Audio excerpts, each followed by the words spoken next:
معاملات والی زندگی دیکھو، ہر جگہ آپ کو 100% دینداری نظر آئے گی. آدمی ایسے ولی نہیں بن جاتا، ایسے متقی اور بزرگ نہیں بن جاتا. عبادات میں بھی دین، معاشرت میں بھی، معاملات کے اندر بھی دینداری. کہا کسی کی دینداری دیکھنی ہو تو اس کے گھر کی منگنی دیکھو، شادی دیکھو،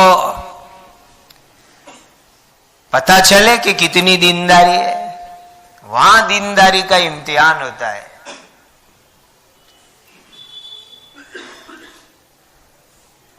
میرے اور آپ کے پیارے آقا تاجدار مدینہ حضرت محمد الرسول اللہ صلی اللہ علیہ وسلم ایک بہت مالدار لڑکی سے حضور کا نکاح ہوا. بہت مالدار عورت. کتنے بڑے مالدار کہ اس عورت کا باپ وہ ایک بادشاہ، راجا، اور اس کا جو شوہر تھا جو مر گیا، بیوہ ہو کے آئی تھی حضور کے نکاح میں، تو وہ بھی راجا اور بادشاہ تھا. باپ بھی راجا اور شوہر بھی راجا. اب شوہر مر گیا اور بیوہ ہو کے آئی. نام تھا اس عورت کا زینب. یہودی عورت تھی. خیبر فتح ہوئی، جنگ میں خیبر فتح ہو گیا تو اس کا شوہر مارا گیا زینب کا.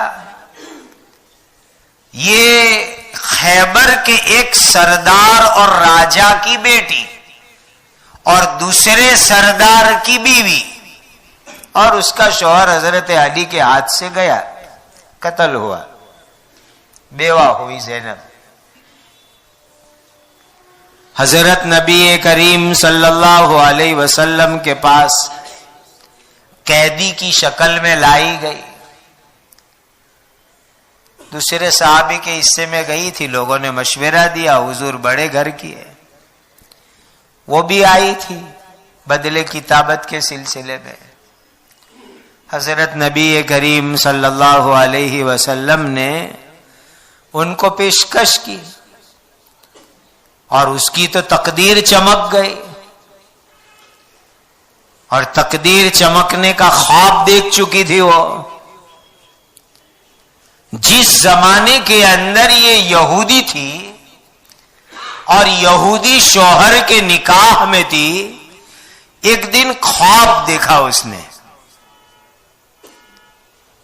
کہ یثرب یعنی مدینہ، مدینہ کا پرانا نام یثرب ہے. مدینہ، یثرب کے بعد مدینہ سے ایک چاند نکلا اور اس عورت کی گود میں آ کر کے وہ چاند گرا. خواب دیکھنا، پھر تعبیر آپ کو سمجھ میں آئے گی، بڑا مزہ آئے گا. یہ یہودی لڑکی زینب خواب دیکھتی ہے، یثرب سے ایک مدینہ سے چاند نکلا، اور وہ تو خیبر میں رہتی تھی، مدینہ سے 300-350 کلومیٹر دور، کہ وہ چاند میری گود میں آ کے گرا.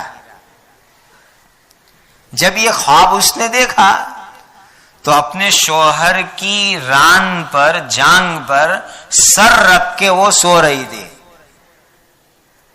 بیدار ہوئی، جاگ گئی تو اپنے شوہر کو خواب سنایا کہ میں نے یہ خواب دیکھا ہے. تو اس کا شوہر بادشاہ بھی تھا اور بڑا عالم تھا تورا کا، تعبیر سمجھ گیا.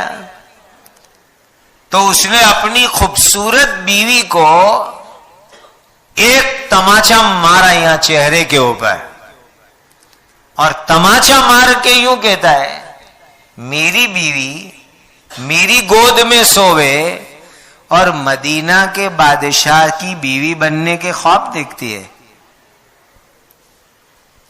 وہ تعبیر سمجھ گیا، میری بیوی میری گود میں اور مدینہ کے بادشاہ کی بیوی بننے کا خواب دیکھ رہی ہے. یہ کہہ کر ایک تماچا مارا کہ یہاں زخم ہو گیا بیوی کو، ہرے ہرے زخم پڑ گئے. وہ ان کا کلچر تھا. ہمارا کلچر یہ ہے کہ شریعت نے بعض مجبوری کے موقع کے اوپر ہاتھ اٹھانے کی اجازت دی ہے، لیکن کیسی اجازت دی؟ یہ مفتیان کرام کو پوچھو کہ اس طرح عورت کے اوپر ہاتھ اٹھاوے کہ زخم نہ پڑے،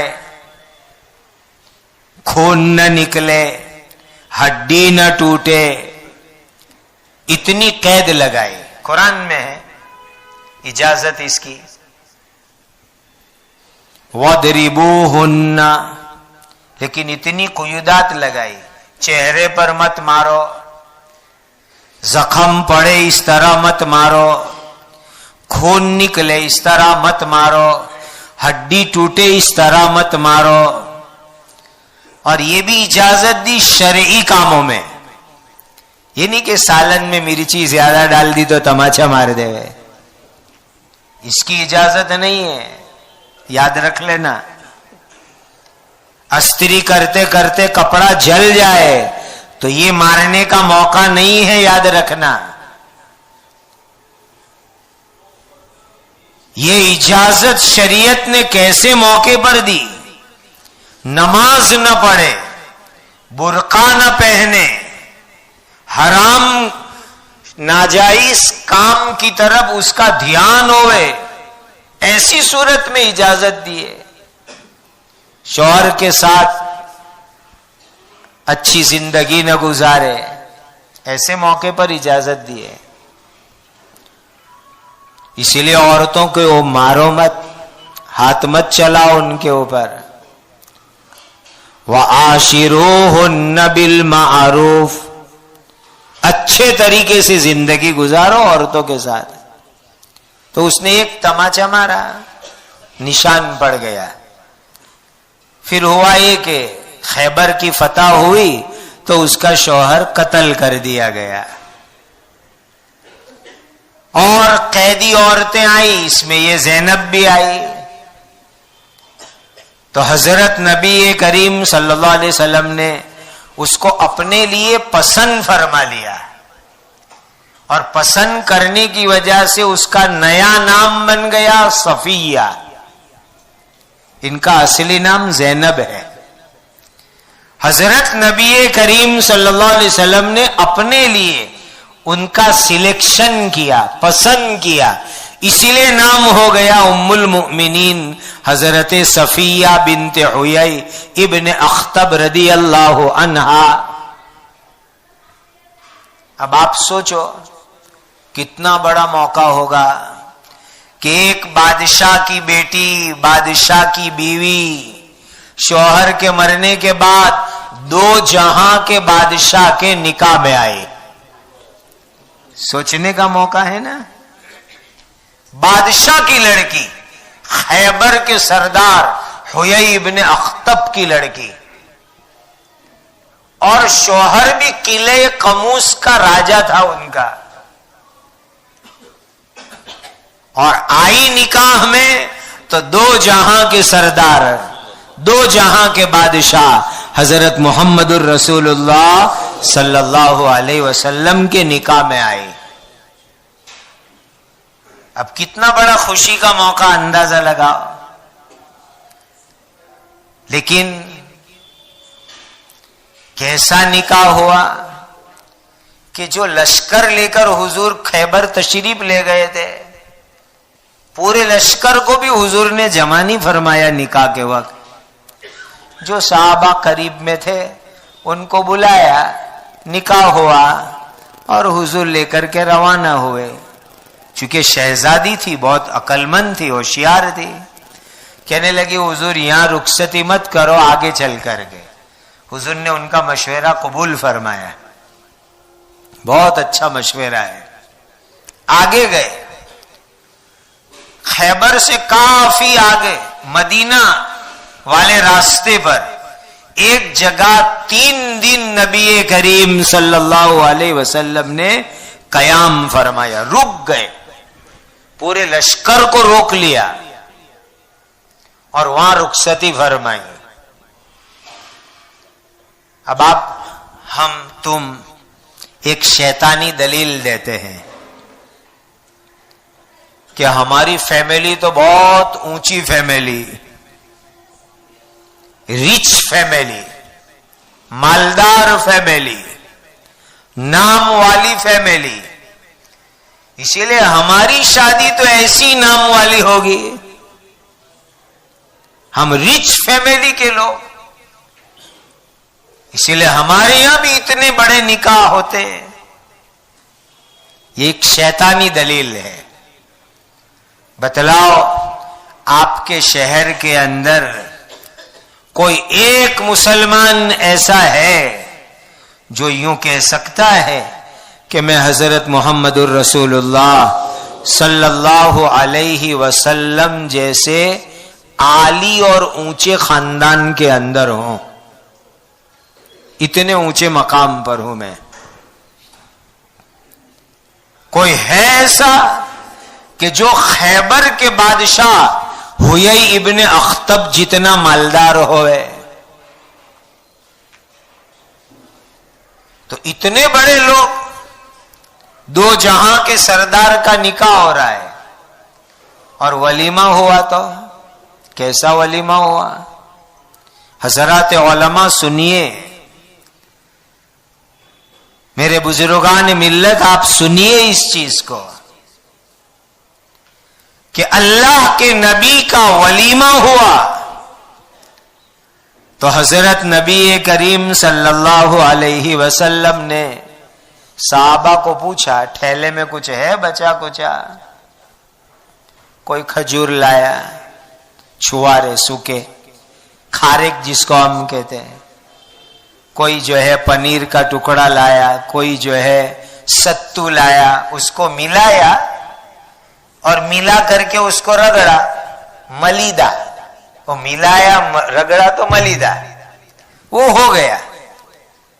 لوگ لائے اور حضرت نبی کریم صلی اللہ علیہ وسلم نے جو سامنے ملا، لو کھا لو، نبی کا ولیمہ کھا لو. اتنی ہائی فیملی میں نکاح ہو رہا ہے، دین کے اعتبار سے بھی اور خاندان کے اعتبار سے بھی. کہ حضرت نبی کریم صلی اللہ علیہ وسلم اتنے اونچے انسان، اتنا اونچا خاندان، اور ولیمہ ہو رہا ہے تو چند کھجور، کھارک، ستو اس کو ملا کر کے ملیدہ بنایا اور کہا یہ کھا لو، تمہارے نبی کا ولیمہ ہو رہا ہے. اور وہ بھی صحابہ لائے. یہ ہے نمونہ ہمارے لیے. لقد کان لکم فی رسول اللہ اسوۃ حسنہ، یہ ہے سیمپل، ایگزامپل، یہ نمونہ. میرے دینی بھائیوں، اللہ مجھے اور آپ کو سچا پکا سنت پر عمل کرنے والا بناوے. یہ سنت نکاح میں بھی ہو، شادی میں بھی ہو. کتنا پیارا ولیمہ. اب آپ کہو گے کہ جنگل میں حضور کہاں دعوت کرتے، عالی شان دعوت کا دل ہوئے تو ابھی کہاں کرتے؟ بعض لوگ ایسے سوال کرتے ہیں تو میں ان کی خدمت میں ایک ہی بات عرض کیا کرتا ہوں، قرآن کی ایک آیت پر غور کرو تو اس کا جواب نکلے گا.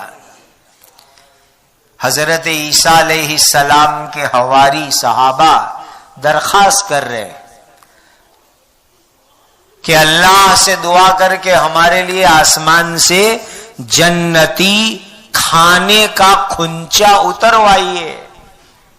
عیسیٰ علیہ السلام کو درخواست کر رہے تو عیسیٰ علیہ السلام نے دعا مانگی، ربنا انزل علینا مائدۃ من السماء تکون لنا عیدا لأولنا وآخرنا وآیۃ منک وارزقنا وانت خیر الرازقین.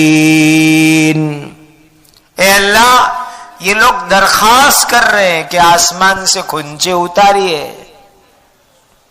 اتار دی اللہ تعالیٰ نے, قسم قسم کا کھانا اتارا.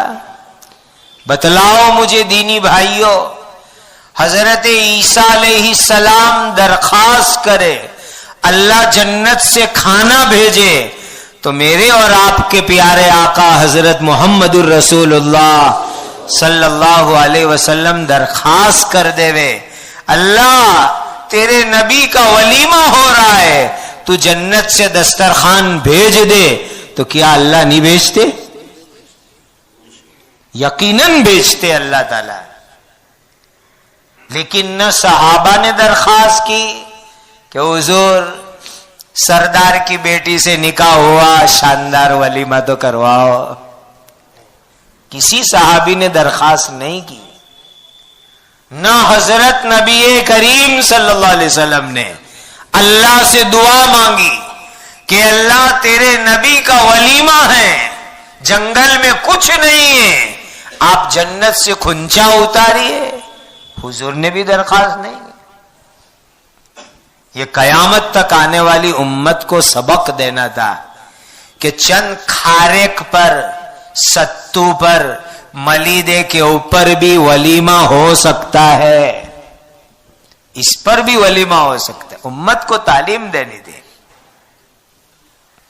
ایک دوسری بات سنو, سمجھ میں آ گیا یہ ولیمہ؟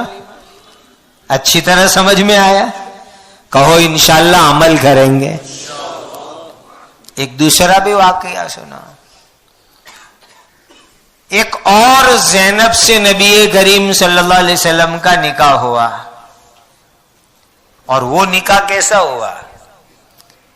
آسمان پر اللہ نے کروایا. قرآن کہتا ہے فَلَمَّا قَضَى زَيْدٌ مِّنْهَا وَطَرًا زَوَّجْنَاكَهَا لِكَيْ لَا يَكُونَ عَلَى الْمُؤْمِنِينَ حَرَجٌ. یہ نکاح بھی ایسا ہی تھا جو ابھی آپ لوگ دلیل دیتے ہو نا, اونچا خاندان, ہماری تو بڑی فیملی.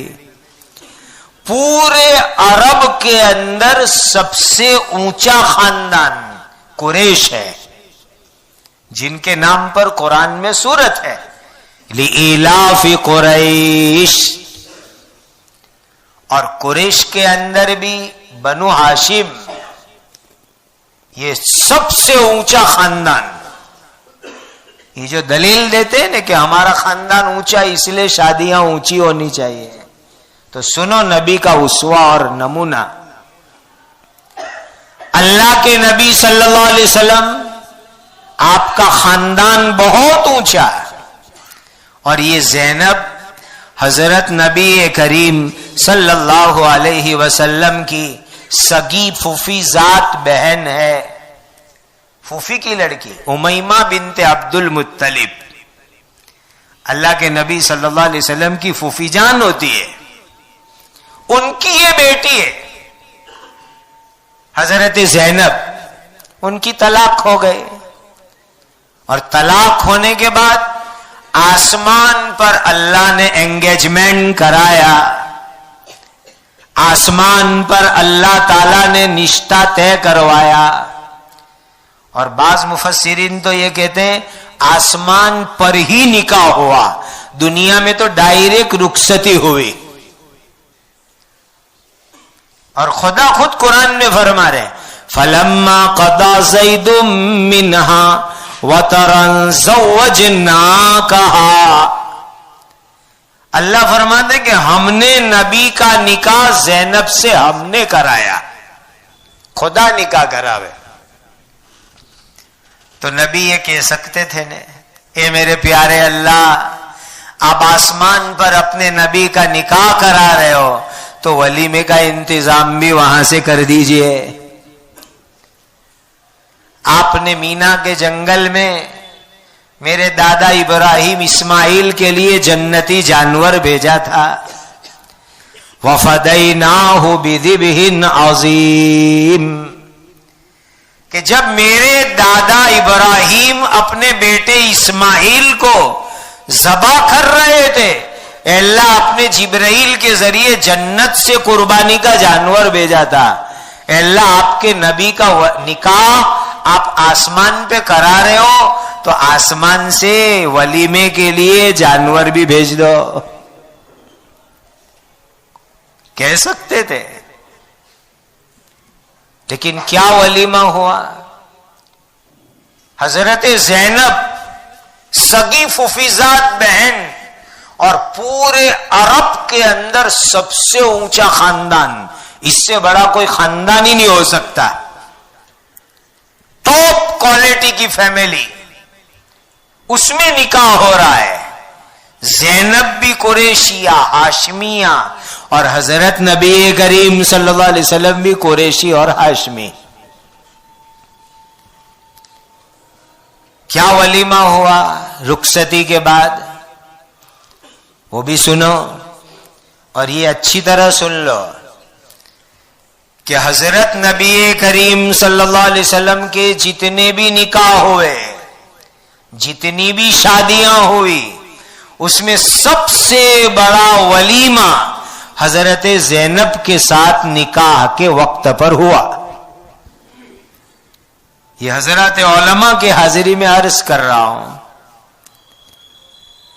کہ حضرت نبی کریم صلی اللہ علیہ وسلم کے جتنے نکاح ہوئے، جتنی شادیاں ہوئی، اس میں سب سے بڑا ولیمہ یہ حضرت زینب کے ساتھ نکاح کے وقت ہوا. فوفیزاد بہن.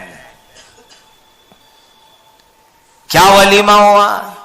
روایتوں میں موجود ہے، ایک بکری کاٹی گئی، ایک بکری ذبح ہوئی. سب سے بڑا ولیمہ اللہ کے نبی صلی اللہ علیہ وسلم کا ایک بکری کاٹی گئی، ولیمہ ہوا. اور ولیمہ کیسے ہوا؟ کھانا پک گیا، پہلے سے کنکوتری، انوائٹیشن کارڈ، دعوت نامے چھپوائے نہیں گئے. کوئی انوائٹیشن کارڈ نہیں، کوئی کنکوتری نہیں، کوئی دعوت نامہ نہیں، کوئی دعوت کی لسٹ نہیں. میں نے آپ کو حدیث سنائی نا، ایسرہ مونا. اب تو 2 مہینے پہلے لسٹ بنانے بیٹھتے ہیں، کس کو دعوت دینے کی ہے، کوئی رہ نہیں جاوے، ورنہ پھر زندگی بھر سننا پڑے گا. اس پر بھی 1-2 باتیں میں انشاءاللہ آگے عرض کرتا ہوں. ناراض ہونے والوں پر بھی، ناراض کرنے والوں پر بھی. ایک بکری ذبح ہوئی، کھانا پک گیا تو کیا ہوا؟ خادم حضرت انس کو کہا نبی کریم صلی اللہ علیہ وسلم نے، انس جاؤ محلے میں، راستے پہ کھڑے رہو، جو دکھے ان کو بلا لاؤ کہ چلو نبی کا ولیمہ کھانے چلو. کتنی سمپل دعوت، انوائٹ کیا، بلایا، کتنا سمپل طریقہ. خادم کو باہر کھڑا کیا، محلے میں جاؤ، راستے پر جاؤ، جو ملے ان کو کہو چلو حضور کا ولیمہ کھانے چلو، چلو حضور کا ولیمہ کھانے چلو. کوئی لسٹ نہیں بنی، کوئی کنکوتری نہیں چھپی، کوئی انوائٹیشن کارڈ نہیں چھپے، کوئی دعوت نامہ نہیں چھپا. لوگوں کو کہا، اور لوگ بھی اتنے سیدھے سادے تھے، اچھا چلو آ جاتے ہیں روٹی گوشت کھانے کے لیے. آ گئے، کھائے. اسی موقع پر تو آیت نازل ہوئی تھی کہ کھانے کے بعد فوراً نکل جانے کا. فَإِذَا طَعِمْتُمْ فَانْتَشِرُوا وَلَا مُسْتَأْنِسِينَ لِحَدِيثٍ. کھانے کے وقت جاؤ، کھا کے واپس نکل جاؤ، بیٹھ کے باتوں کی محفلیں مت جماؤ. اب تو شادی کی دعوتیں اور پھر اس کے لیے محفلیں، اور ان محفلوں میں اللہ جانے کیا کیا ہوتا ہے، خدا کی پناہ. پہلے کیا ہوتا تھا؟ شادیوں میں اسراف ہوتا تھا، یعنی جائز طریقے سے ضرورت سے زیادہ خرچہ. بہت دھیان سے جو پوائنٹ میں کہنے جا رہا ہوں وہ سمجھو. پہلے شادیوں میں اسراف ہوتا تھا کہ جائز طریقے سے ضرورت سے زیادہ خرچے ہوتے تھے. قرآن نے اس کو بھی منع کیا ہے، کلو وشربو ولا تسرفو، کھاؤ پیو لیکن ضرورت سے زیادہ نہیں۔ پھر ہماری شادیوں میں نمبر دوسرا آیا، اسراف تو ایکسپائر ڈیٹ ہو گیا، اسراف ایکسپائر ڈیٹ، اور دوا پر تاریخ ہوتی ہے نا، تو اسراف بھی ایکسپائر ڈیٹ ہو گیا، بہت پرانا ہو گیا۔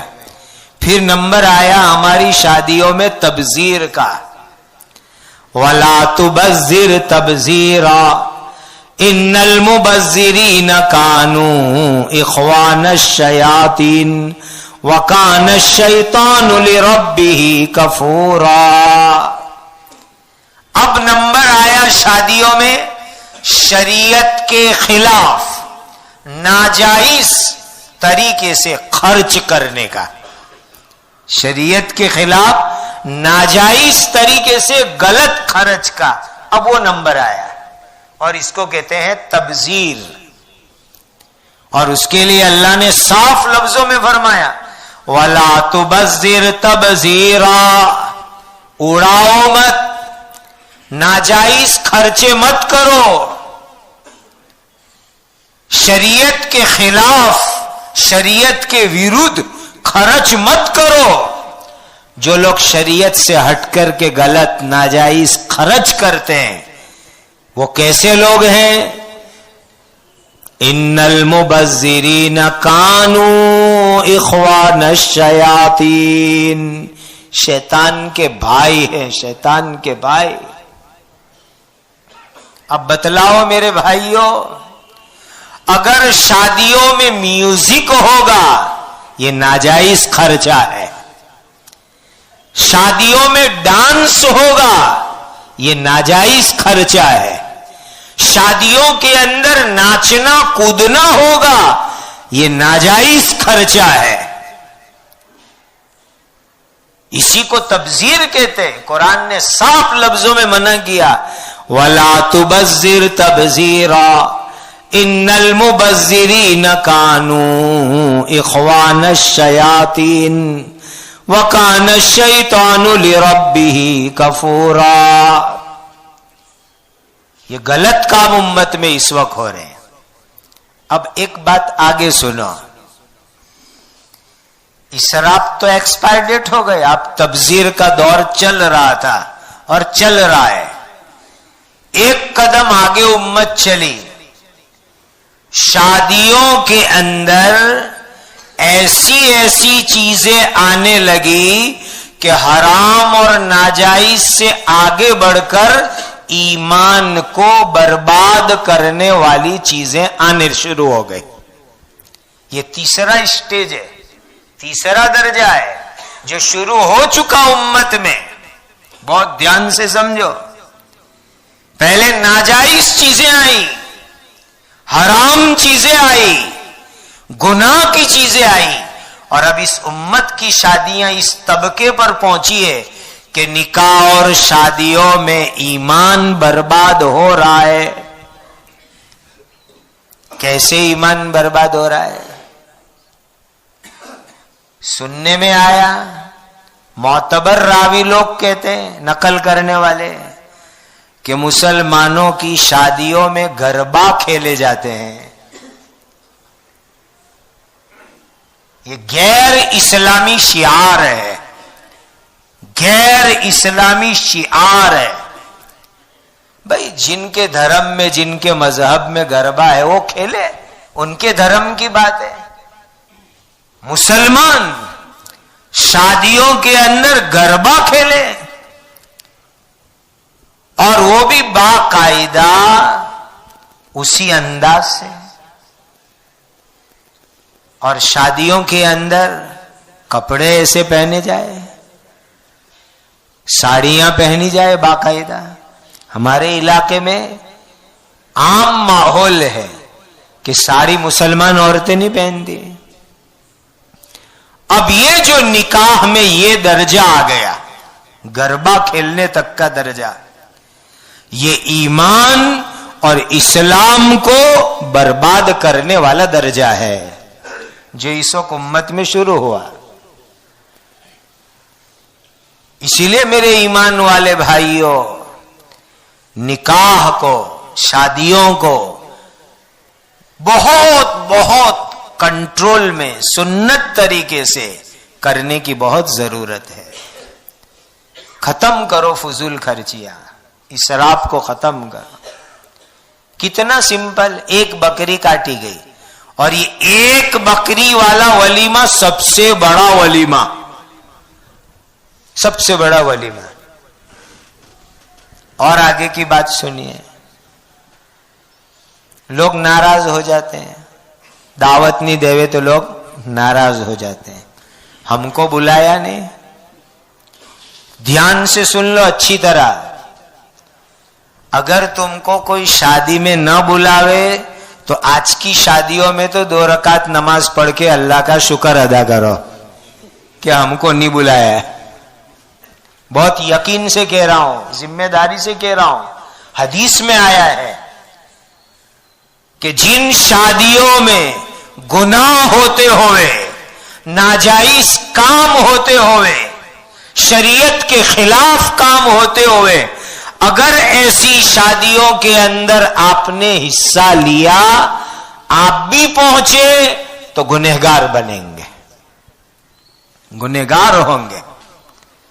من تکسر سواد قوم فہو منہم، جو کسی مجمع کو بڑھاوے، اب وہاں بے حیائی ہو رہی ہے، بے شرمی ہو رہی ہے، ناچ گان ہو رہا ہے، ویڈیو شوٹنگ ہو رہا ہے، گربے گائے جا رہے ہیں، ناچ ہو رہا ہے، اور آپ جناب بھی، مولانا صاحب بھی پہنچ گئے، حافظ صاحب بھی پہنچ گئے، دیندار صاحب بھی پہنچ گئے۔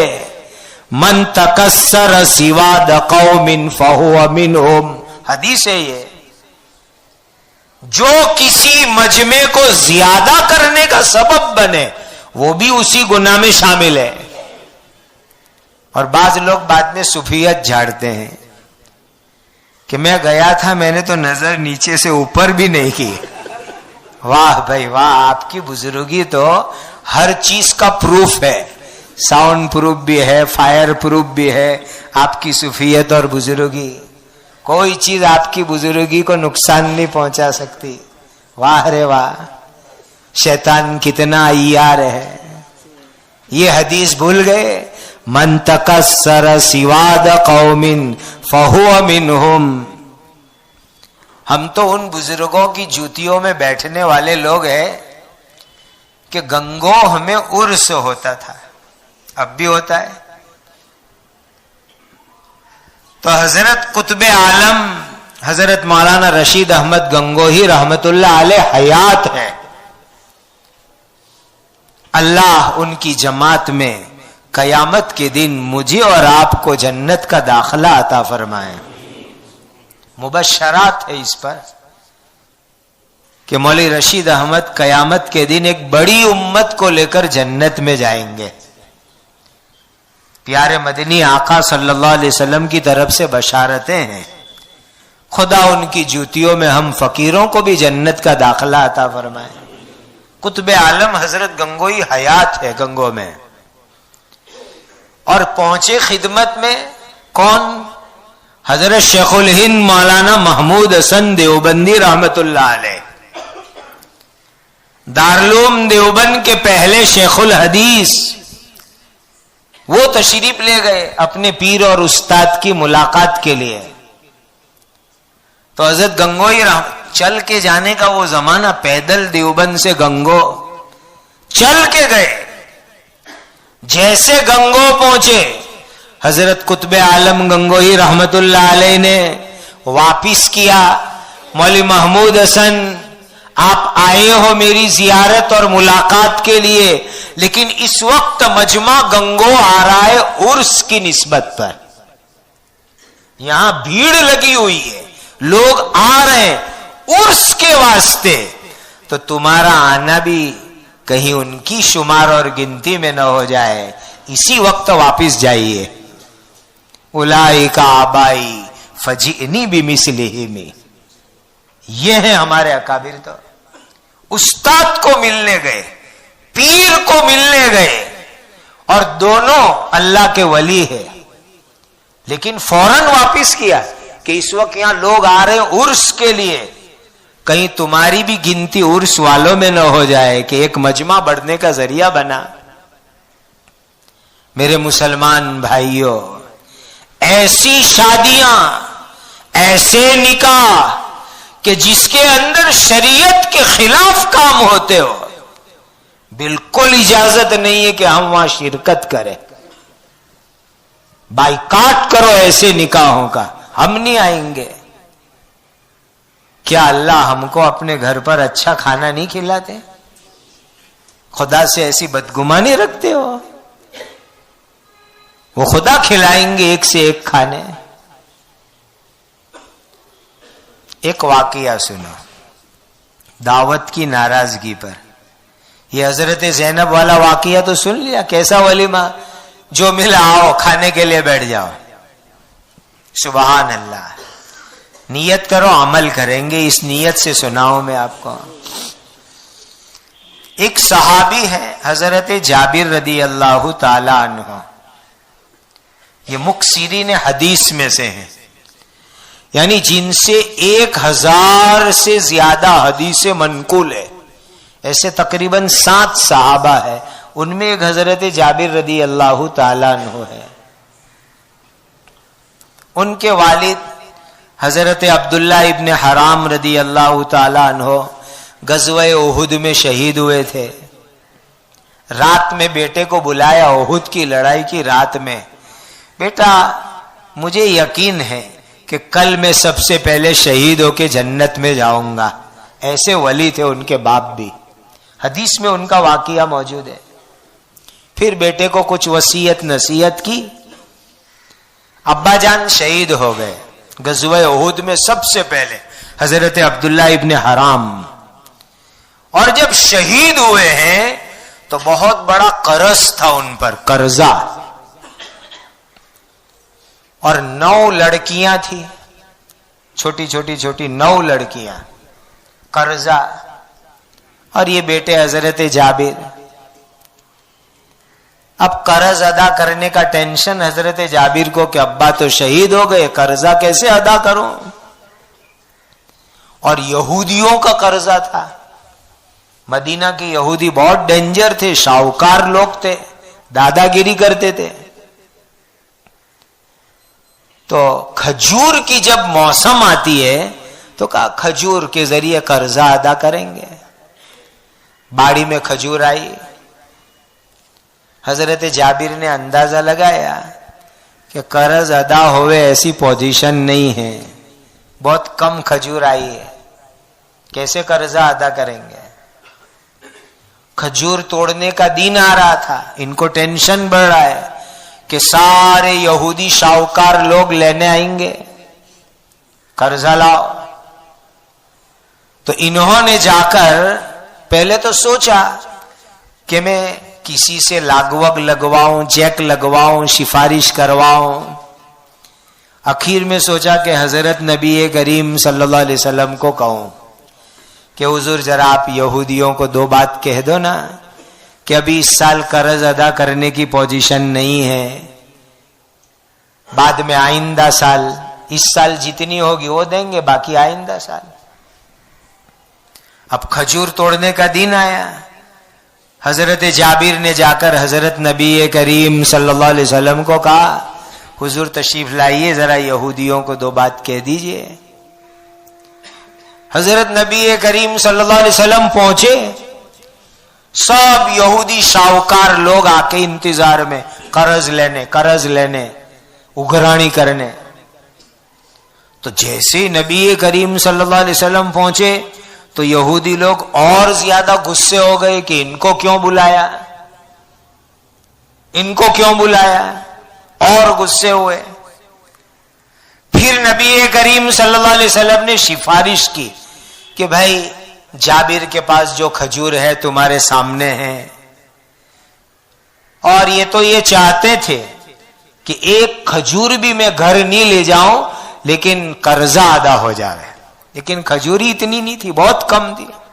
تو کہا 1 سال کی مہلت دے دو، تو سب یہودی شاہکار اڑ گئے، ضدی، نہیں اسی سال چاہیے، اسی سال چاہیے، ہم قرض میں ٹائم نہیں دیں گے، اسی سال چاہیے۔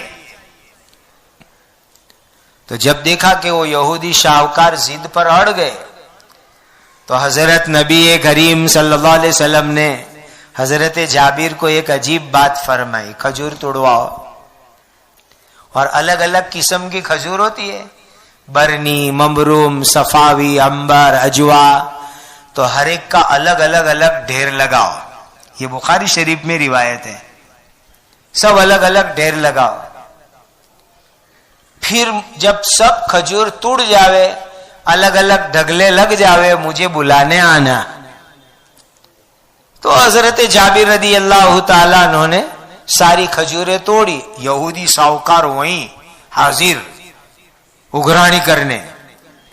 اب حضرت جابر نبی کریم صلی اللہ علیہ وسلم کو بلانے گئے، آپ صلی اللہ علیہ وسلم تشریف لائے، تمام ڈھیر دیکھے تو ایک کھجور کا ڈھیر ڈھگلا ذرا بڑا تھا، وہاں نبی کریم صلی اللہ علیہ وسلم تشریف لے گئے، اس کے چاروں طرف چکر لگائے، کچھ پڑھا حضور نے، اور پھر اس ڈھیر پر بیٹھ گئے، اور پھر فرمایا یہودیوں کو لاؤ، لائن لگا دو، کس کا کتنا قرض ہے تول تول کے کھجور لے جاؤ۔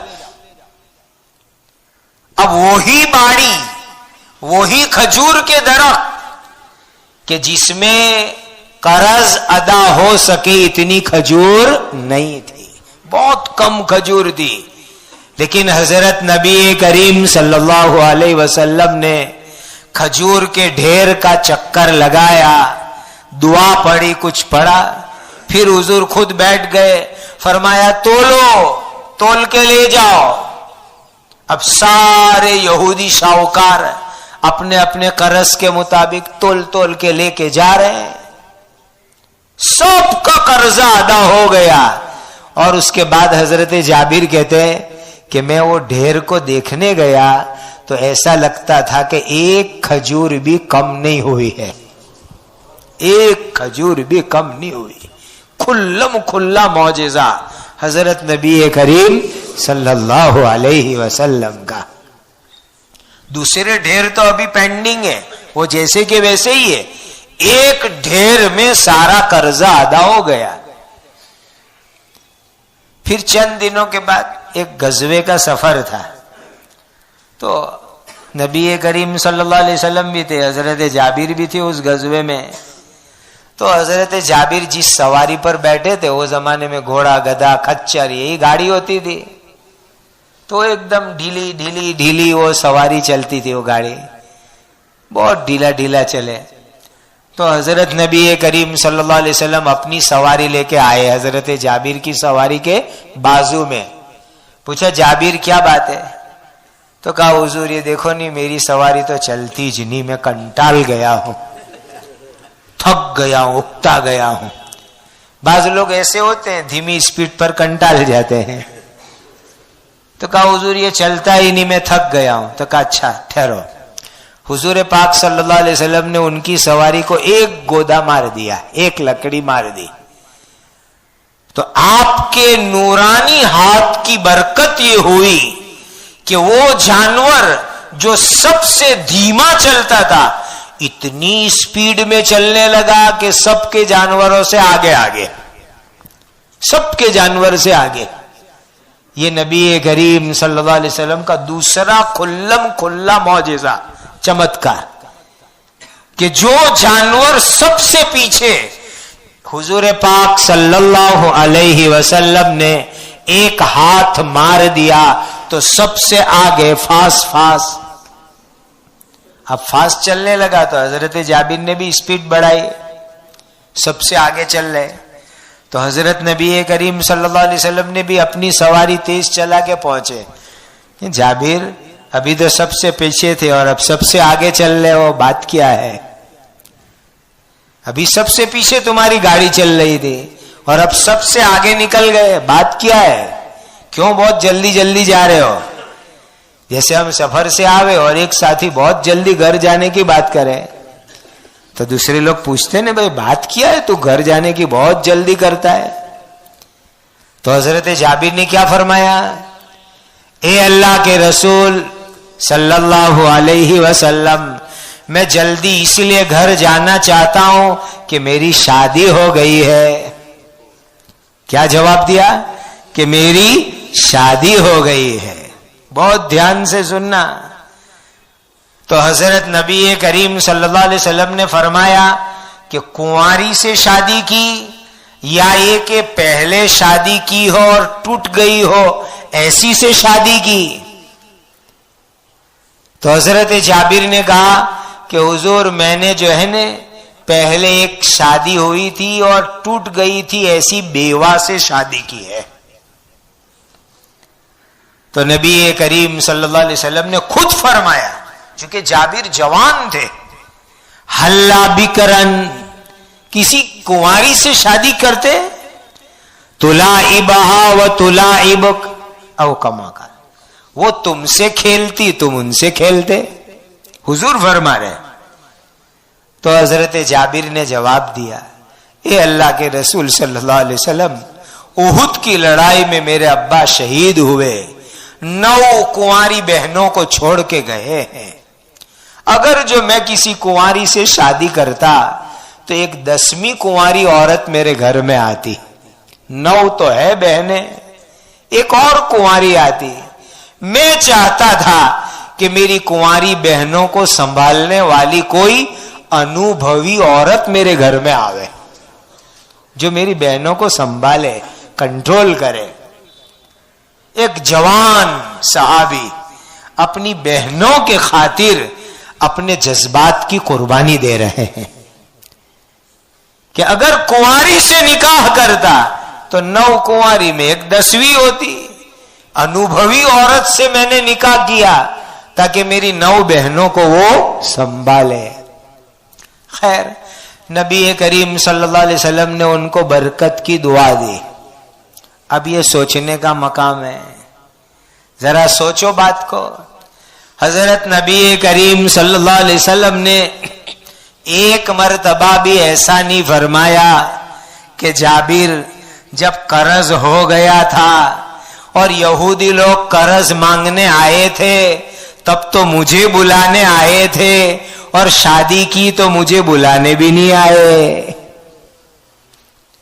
سمجھنے کی بات ہے یہ کہ جابر جب قرض ہو گیا تھا تو مجھے بلانے آئے, اور نکاح کیا تو تمہیں مجھے میری یاد نہیں آئی.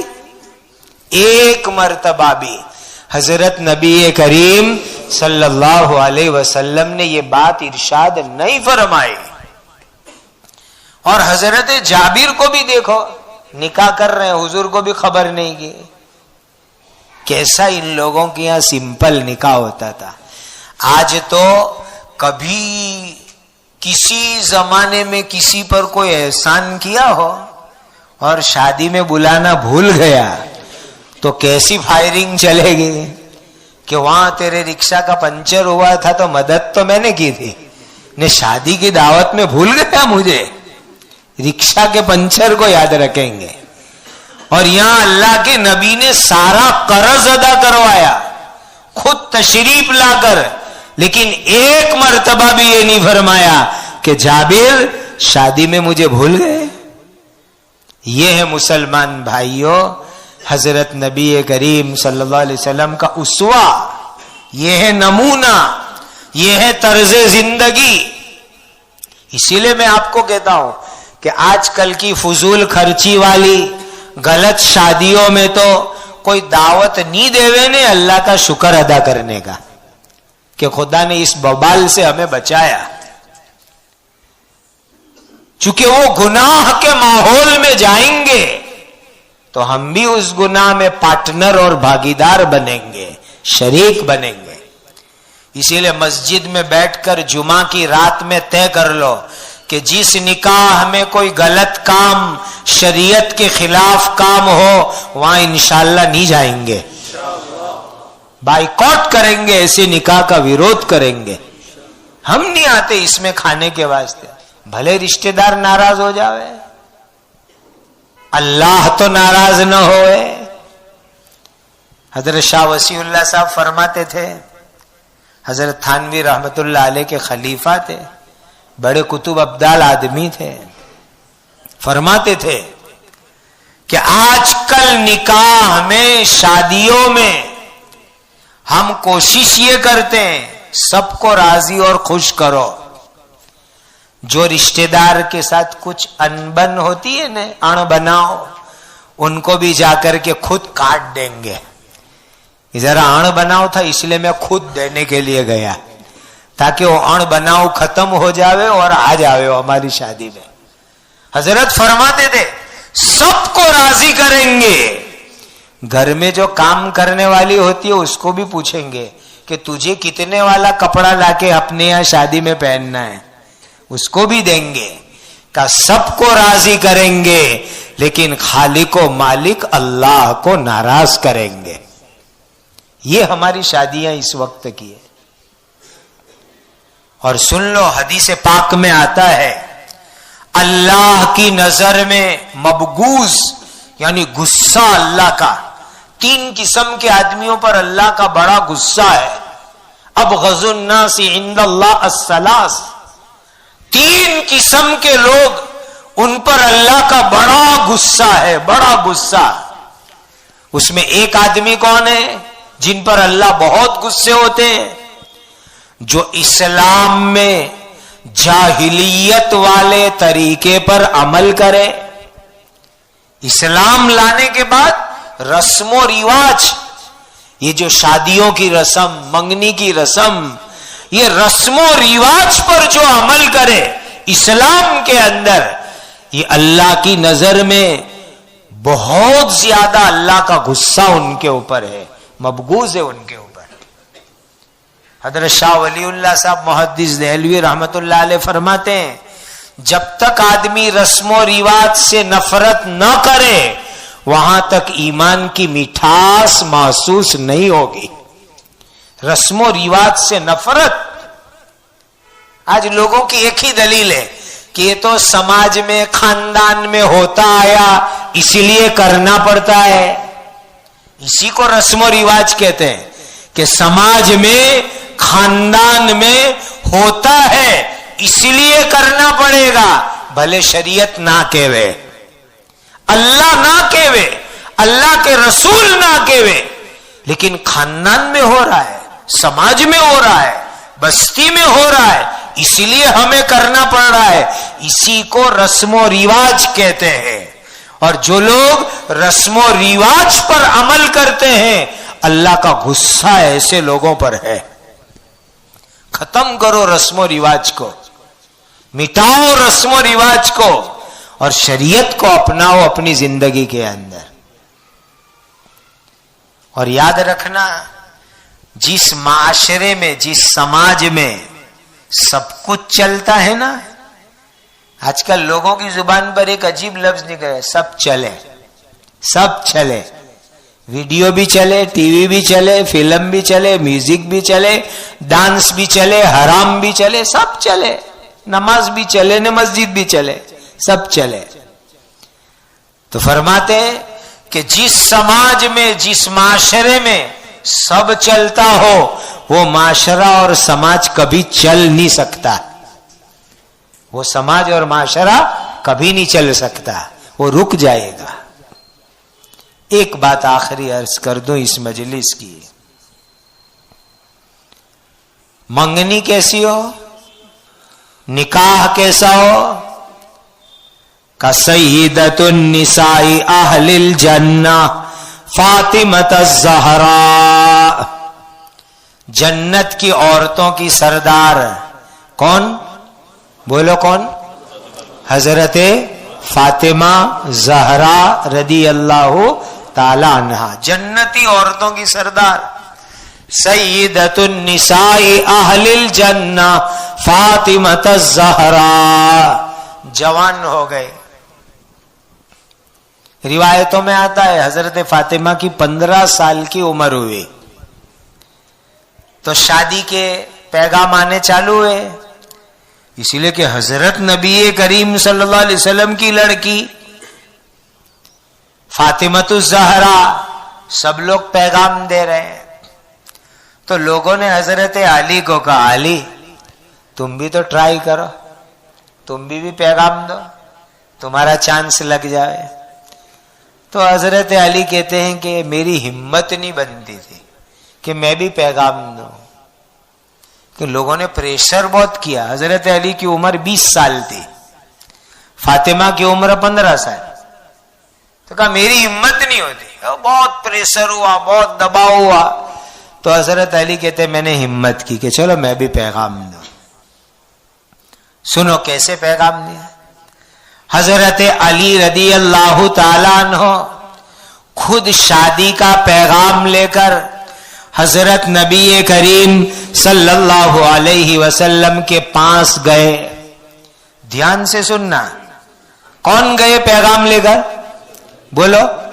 حضرت علی. کس کے پاس گئے؟ حضرت نبی کریم صلی اللہ علیہ وسلم کے پاس. اور یہ طریقہ ثابت ہے حدیث سے. بھئی آپ کو کسی کے گھر کی لڑکی پسند ہے تو آپ جا کے ڈائریکٹ اس کے باپ سے بات کرو نا. یہی طریقہ حضرت علی نے اپنایا. خود جاؤ ڈائریکٹ. میں آپ کو کوئی دوسرا پوائنٹ سمجھانا چاہتا ہوں. لڑکی کے ابا کو خود ہونے والا دلہا جا کر پیغام دے سکتا ہے. حضرت علی خود گئے تھے. لیکن مجھے معاف کرنا، لڑکی کو پیغام مت دینا. میں یہ کہنا چاہتا ہوں.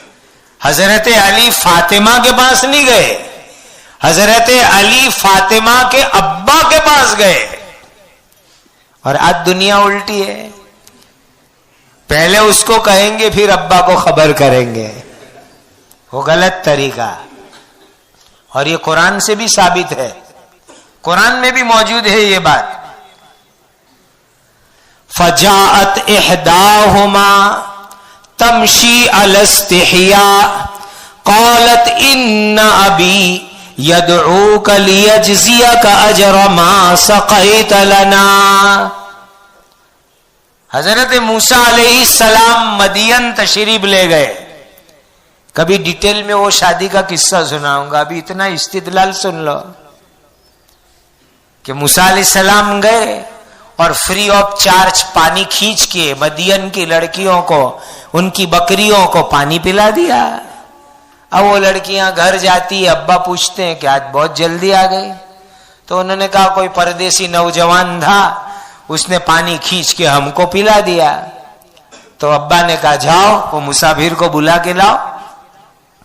تو لڑکی آئی بلانے کے لیے، صفورہ لڑکی. اور آتی ہے تو کیسی آتی ہے، سبحان اللہ.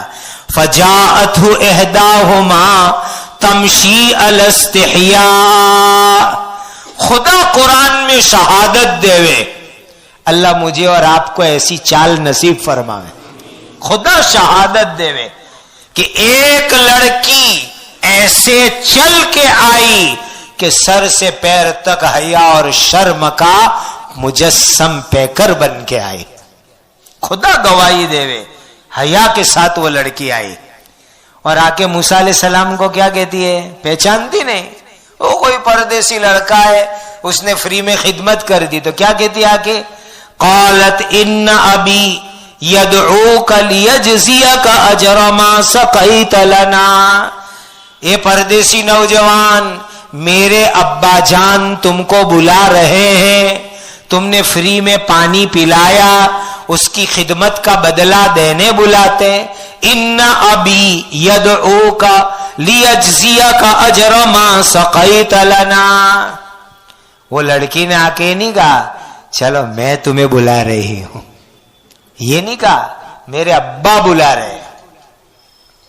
سنو نوجوانوں، شادی کے انتخاب میں، پسندگی میں ماں باپ کو بیچ میں رکھو، اس میں خیر اور برکت ہے.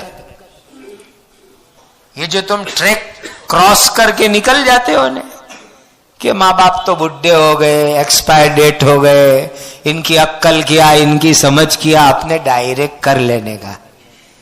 ہمارے لیے تو پیغام لانے لے جانے والا بہت اچھا ذریعہ فیس بک ہے ہمارا.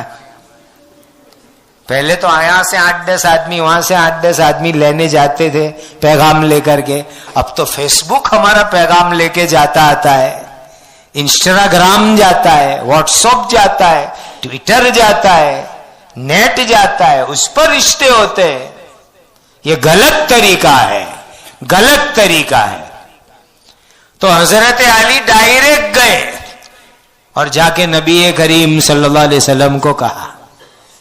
میں نوجوانوں کو یوں کہتا ہوں کہ لڑکی پسند آئے تو اس کے ابا کو جا کے ڈائریکٹ بات کر لینے کے, لیکن آگے کی بات بھی سنو. اگر ابا جان نے ہاں کہا اللہ کا شکر, نے نہ کہا تو اسی وقت دماغ میں سے اس کو نکال دینا. کوئی اور اللہ کی بندی آپ کے مقدر میں ہوگی, اسی سیکنڈ دماغ سے نکال بھی دینا. یہ نہیں کہ اس کو پانے کے لیے غلط طریقے اپناوے. تو حضرت علی آئے نبی کریم صلی اللہ علیہ وسلم کے پاس, آ کے بیٹھ گئے. حضرت علی کہتے ایک تو میرے اندر حیا بہت, حضرت علی بہت شرم والے نوجوان تھے, اور سامنے نبی کریم صلی اللہ علیہ وسلم کا رعب ایسا کہ بول نہیں سکے, کچھ نہیں, چوپ چاپ آ کے حضرت علی بیٹھ گئے. تو خود نبی کریم صلی اللہ علیہ وسلم نے پوچھا, علی کیوں آئے؟ میری بیٹی فاطمہ کے ساتھ پیغام لے کے آئے. واہ کتنا سمپل طریقہ. خود حضور نے سامنے سے پوچھا, میری بیٹی فاطمہ کے ساتھ شادی کا پیغام لے کے آئے؟ تو حضرت علی نے دھیمے سے ہاں بھری, نام میں پیغام لے کے آیا ہوں. تو حضرت نبی کریم صلی اللہ علیہ وسلم نے کیا فرمایا, کیا دو گے شادی میں؟ کہا حضور کچھ بھی نہیں ہے دینے کے واسطے, کچھ نہیں دینے کے لیے. کہا وہ بدر کی غنیمت میں زیرہ آئی تھی وہ, تو حضرت علی نے نیت کر لی کہ اس کو بیچ کر شادی کا خرچہ نکالیں گے. کتنا سمپل طریقہ کہ ادھر حضرت علی پیغام لے کے گئے, حضرت نبی کریم صلی اللہ علیہ وسلم نے قبول فرما لیا اور رشتہ ہو گیا. نہ انگوٹھی پہنائی گئی, نہ منگنی کا فنکشن ہوا, نہ منگنی میں 5-50 کی دعوتیں ہوئی, نہ منگنی کا جوڑا اور کپڑے چڑھائے گئے, کوئی چیز نہیں. حضرت علی گئے, اللہ کے نبی صلی اللہ علیہ وسلم نے رشتہ قبول کر لیا, رشتہ ہو گیا.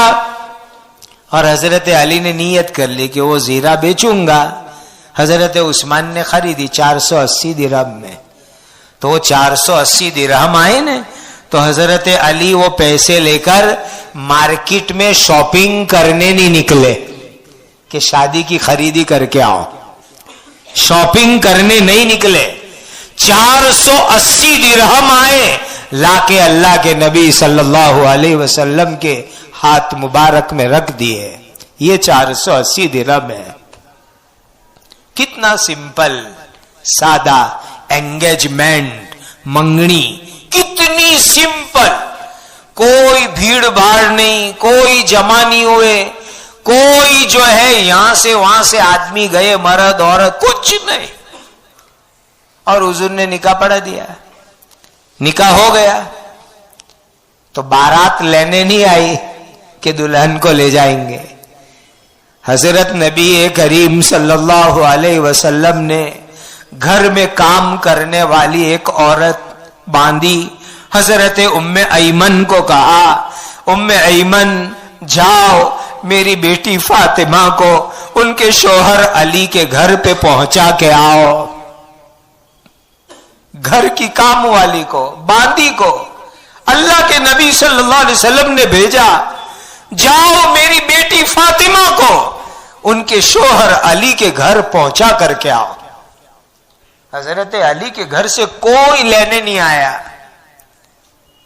کوئی منڈپ نہیں بنا, کوئی مجمع جمع نہیں ہوا کہ بارات آئے گی کھلانا پڑے گا, کار کو سجا کے دلہن کو لے جائیں گے.